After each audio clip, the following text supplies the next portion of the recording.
such a great force for dialogue and a great force for peace. And you are already quite famous in Russia.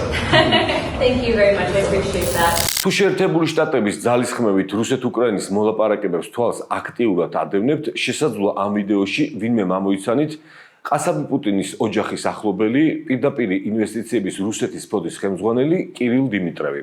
რაც შეეხება ქალბატონს, ის კონგრესმენი ანა პაულინა ლუნაა. მას დიმიტრევმა პუტინის ციტატებიანი ტკბილეული აჩუქა. რა სისათუთეა?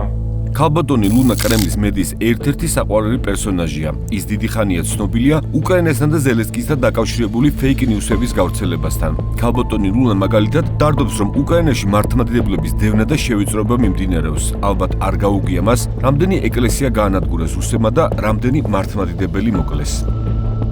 სისათუთეა კიდევ ერთი ამბავი. 10 ბერვალს კონგრესმენი ვაშინგტონში რუსეთის საელჩოში დიპლომატიის დღეზე მიღებაზე იმყოფებოდა. ქალბატონმა ლუნამ რუსი დეპუტატები ვაშინგტონში დაპატიჟა.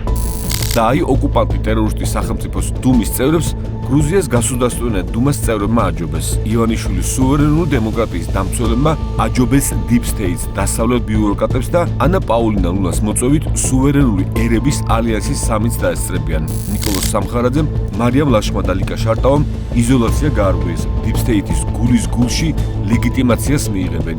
4-5-6 მარტს საქცილებულ ქართულ ენოვან რუსულ პროპაგანდას საქმე ექნება დიდი საერთაშორისო აღიარება.